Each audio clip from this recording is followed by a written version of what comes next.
Baik, dan di studio telah hadir. Selamat malam, Bu. Selamat malam, Pak. Iya, ini terkait dengan program pembinaan karakter anak atau PPM yang Ibu dirikan. Sebenarnya maksud dan tujuan dari pembinaan ini apa, Bu? Karena saya menyadari bahwa usia anak adalah usia emas. Kalau kita gagal membentuk karakter atau pribadi anak sejak dini, maka bisa diduga bahwa nanti di masa dewasanya anak itu tidak akan punya kepribadian tangguh. Dan saya menyadari bahwa lebih mudah membangun anak-anak daripada memperbaiki orang dewasa. Itulah maksud dan tujuan kenapa saya mendirikan dan membentuk program anak BBM, yang adalah singkatan anak bangsa berakhlak mulia. Karena saya berharap anak-anak yang saat ini masih kecil, tetapi tentunya kita semua sadar dan tentunya setuju bahwa suatu hari nanti mereka itu akan jadi pengganti pemimpin di masa depan. Jadi kalau mereka tidak punya fondasi yang kuat, yang teguh sejak masa kecil mereka, saya khawatir nanti di 20 tahun ke depan, maka pemimpin bangsa mungkin tidak akan punya akhlak moral yang kuat. Nah, padahal saya menyadari, kita tentunya menyadari, kita ini perlu mensyukuri kita punya Pancasila. Pancasila kalau kita renungkan sila-silanya 1 sampai 5 itu dahsyat luar biasa. Ini sebagai pedoman kita. Itu sebagai pedoman, itu sebenarnya salah satu landasan saya untuk kemudian menjabarkan program pembinaan karakter yang saya bentuk. Ya, baik. Nah, untuk mengikuti program binaannya, apakah mungkin ada persyaratan-persyaratan yang harus disertakan sebelum mengikuti programnya? Tidak. Tidak ada syarat tertentu karena anak adalah anak, ya kan, yang kita tentunya tidak boleh pandang bulu. Hanya target saya adalah anak-anak di bawah garis kemiskinan. Karena seperti kita semua tahu bahwa karakter itu sangat-sangat penting. Dan karakter itu sangat mahal. Ya kan, saya tahu ada program macam-macam lah. Program untuk supaya anak jadi cerdas dan sebagainya itu mahal jutaan. Nah, tapi anak-anak yang ada di bawah garis kemiskinan, khususnya orang tua bahkan guru-guru pun kadang mungkin kurang memikirkan, ya, karena tekanan hidup, karena kebutuhan yang ada yang dihadapi setiap harinya, sehingga tidak terlalu memperhatikan tentang pembinaan karakter. Sehingga fokus saya kalau dibilang tadi ditanya syaratnya apa, tidak ada sebenarnya. Tanpa syarat seperti Tanpa itu. syarat, karena setiap anak siapapun, bahkan sebenarnya tidak hanya anak, kita pun orang dewasa terus perlu mengembangkan karakter kita. Ya, tapi saya lebih fokus kepada anak-anak di bawah garis kemiskinan. Karena anak-anak di bawah garis kemiskinan itu mudah diprovokasi oleh pihak-pihak yang tidak bertanggung jawab. Tetapi kalau anak-anak dibina karakternya, dididik, dibina dan punya karakter yang teguh, maka itu sebenarnya juga salah satu bentuk pertahanan negara. Ya kan? Karena serangan itu kan tidak hanya ditembak bom kan, ya kan? Jadi misalnya dari mana saja. Jadi narkoba itu kan juga melemahkan juga, ya kan? Pornografi dan banyak hal-hal yang lain. Jadi baik dari segi moral pun kita perlu mempertahankan negara ini. Itulah ya. Ya, terkait dengan peran orang tua dan guru.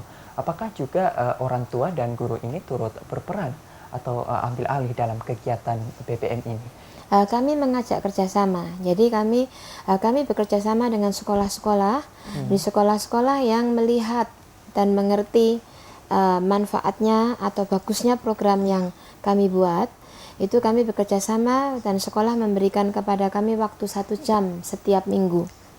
Nah, harapan kami adalah guru-guru yang ada di sekolah itu ikut serta bersama dengan kami, entah jadi pengawas atau terlibat dalam beberapa bagian daripada kurikulum yang 1 jam itu.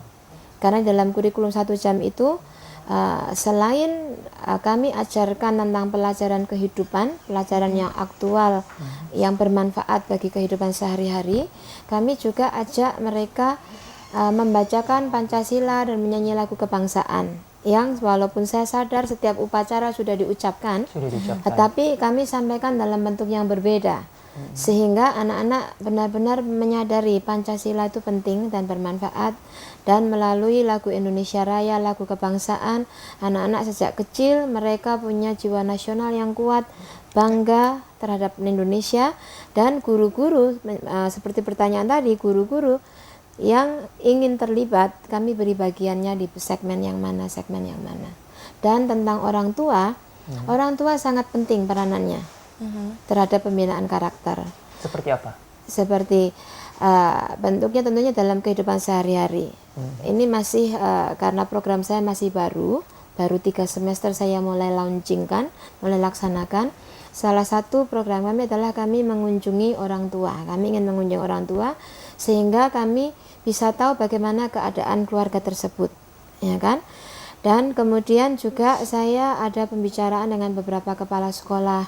Nah, pada saat mereka ada pertemuan orang tua, jadi saya bisa dihadirkan untuk memberi pengarahan kepada orang tua. Karena banyak orang tua apalagi yang sudah punya beban dalam kemiskinan dalam kehidupan, seringkali mengabaikan mungkin ya tidak mengabaikan 100%, tetapi mereka mungkin karena kebutuhan hidup sehingga membiarkan anaknya jadi tukang parkir, anaknya jadi pemulung, anaknya jadi pengemis, sehingga mereka orang tua ini tidak memikirkan masa depan anak itu nanti. Jadi dengan kalau saya punya kesempatan berbicara temu muka dengan para orang tua, saya berharap sedikit yang saya punya bisa memberikan pencerahan, membuat orang tua itu sadar dan menginginkan kehidupan yang lebih baik untuk anak-anak mereka. Ya, baik. Nah, kalau misalnya kita lihat di sini program-program dari Bangsa Berakhlak Mulia ini mungkin lebih dikhususkan untuk anak-anak yang berada di garis kemiskinan, mungkin seperti itu. Sementara kita lihat sekarang ini untuk biaya pendidikan itu sangat mahal. Nah, apakah juga ada pembayaran-pembayaran yang diberikan kepada, yang dibebankan mungkin kepada anak-anak ini yang ingin ikut bergabung? Tidak, program saya gratis. Gratis ya. Jadi kami seperti tadi saya katakan, jadi kami ajak kerjasama kepala-kepala sekolah yang ya itu tadi. Banyak yang, orang tua sangat seperti, mementingkan tingginya IQ anak sehingga dengan. Jadi sama sekali tidak membayar. Sama sekali tidak ada pembayaran sedikit pun ya? Tidak ada sedikit pun, iya. Jadi benar-benar sangat-sangat gratis. Yeah. Jadi kalau misalnya apalagi untuk yang berada di garis kemiskinan sangat pas, sekalipun kita mengetahui bahwa sebenarnya semua anak pantas atau mungkin harus mendapatkan pendidikan. Betul. Baik. Terkait dengan pelatihan ini, apakah ini bisa dikategorikan sebagai kegiatan ekstrakurikuler atau pelatihan ini juga didapatkan di bangku sekolah? Ini bisa dikategorikan ekstrakurikuler, tetapi dengan kerjasama kami dengan sekolah-sekolah, dan biasanya ini kami lakukan di halaman sekolah, jadi cukup unik pendidikan karakter yang saya buat. Jadi kalau pernah hadir di acara motivator, nah ini gambarannya seperti itu.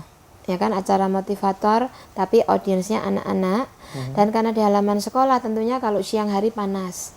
Dan sekolah yang sudah melihat mengerti manfaatnya, karena kami tentunya jabarkan, jelaskan apa tujuannya dan pelajarannya seperti apa, sekolah memberikan kami di jam pelajaran pertama dan kedua selama 60 menit. Baik, apakah ini hanya diikuti oleh masing-masing kelas atau bisa di keseluruhan kelas untuk SD? Seluruhnya. Jadi di sekolah SD misalnya bisa langsung sekaligus diikuti kelas 1 sampai dengan kelas 6. Ya. Mungkin orang akan bertanya bagaimana mungkin kapasitas anak kelas 1 dan anak kelas 6 bisa disamakan. Bisa disamakan. Iya kan? Nah, saya jawab dalam konteks ini bisa, karena dalam program karakter yang 1 jam ini kami menggunakan games. Menyanyi yang meriah, yang membuat anak heboh bersenang-senang. Kemudian pelajaran karakter yang memakai gambar kartun, ilustrasi kartun, pelajaran kehidupan. Dan di dalam program tersebut kami buat peraturan yang sederhana yang bisa diikutin baik anak kelas 1 SD ataupun anak kelas 6. Jadi tanpa disadari akan terpola kebiasaan. Jadi makanya kelas 1 sampai kelas 6 digabung. Pada awal-awalnya saya berpikir untuk dipisah. Kelas 1 dan kelas 3 dan kelas 4 sampai dengan kelas 6. Tetapi itu agak sulit, malah mengganggu.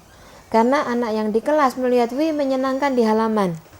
Jadi malah mengganggu. Jadi sekaligus itu lebih bermanfaat. Itu seperti Wah, itu. sangat luar Iya. biasa sekali. Nah, bagaimana dengan tenaga pendidik? Apakah mungkin kalau misalnya di sekolah diadakan, berarti tenaga pendidiknya ini dari guru-guru, atau mungkin ada juga tenaga pendidik yang disediakan dari Bangsa Berakhlak Mulia ini?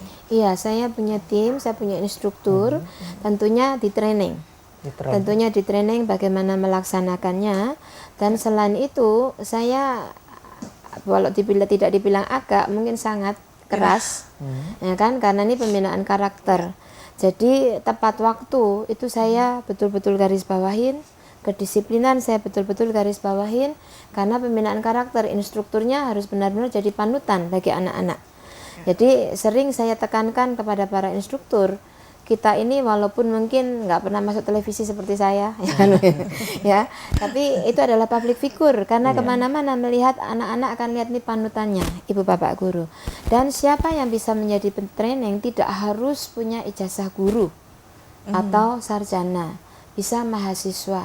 Bisa mahasiswa Iya, bisa praktisi, mungkin ibu rumah tangga, tapi tentunya ya yang punya hati pendidik dan mau dididik. Seperti Apakah ada itu. standarisasi khusus orang-orang yang tentunya disediakan sebagai pengajar nantinya? Itu standarisasi dalam arti di training saya, lolos training saya itu harus seperti itu. Apa Ya kan? saja standarnya? Persyaratan khusus bagi pengajar itu sendiri. Satu, tentunya punya hati terhadap anak-anak, Hmm. mengerti pentingnya pembinaan karakter, ya kan? Nah, terus kemudian kedua, tentunya punya learning figure. Learning figure itu punya keinginan yang terus untuk belajar, ya kan? Jadi lulusan apapun, tentunya bukan lulusan SMP mengajar, bukan, ya kan? Lulusan SMA minimal kan, tapi punya learning figure yang terus ingin belajar. Kenapa saya katakan demikian? Andaikan itu pun doktor seperti saya, ya, syukur alhamdulillah saya punya kesempatan kuliah sampai jadi dokter. Tapi kalau dokter itu tidak punya niatan untuk terus belajar sampai kita nanti kembali dipanggil mengembuskan nafas kita yang terakhir, tentunya juga akan kurang berkembang. Jadi seperti itu. Syaratannya adalah hanya orang yang punya hati pemerhati, orang yang ingin berkembang karakter pribadinya juga, dan orang yang punya learning figure. Jadi pemirsa pun di sini, andaikan ada yang kemudian mendengar, tertarik, ingin ikut jadi instruktur, saya didik, saya training, seperti itu. Jadi mungkin yang paling penting awal itu adalah kemauan gitu ya. Ketika memiliki kemauan, maka mungkin segala persyaratan, mungkin memiliki hati yang sangat memperhatikan anak kecil, itu semua bisa terikut. Betul. Nah, kalau misalnya sekarang di Kota Makassar sendiri bekerja sama dengan beberapa sekolah-sekolah, dan sekarang ini sudah ada berapa sekolah yang sudah ikut bekerja sama? Sudah ada 20 sekolah lebih. Sudah ada 20 Iya. sekolah. Untuk tingkat Itu tingkat SD. SD, dan di bulan Agustus kemarin, ini sudah September soalnya, ya kan? Jadi bulan kemerdekaan kami merayakan hari kemerdekaan yang diwarnai pembinaan karakter di berbagai komunitas. Seperti tadi malam itu dihadiri oleh 30 sekolah di Kecamatan Manggala. Itu atas kerjasama dengan Kepala UPTD dan para RW setempat. Jadi tentunya kami yakin 30 sekolah itu akan bekerja sama dengan kami untuk secara rutin pembinaan karakter program anak BBM ini. Seperti Apakah itu. 30 sekolah itu terdiri dari SD atau ada yang SMP? SD. SD semua 30? Iya, program saya bisa berguna untuk anak SMP. Hanya ini pada saat ini kami masih mengarah kepada anak-anak SD. Karena SD tentunya ya sebenarnya TK, PAUD. Ya kan? Nah, cuman kami mungkin masih mengarah kepada SD dan komunitas sebenarnya.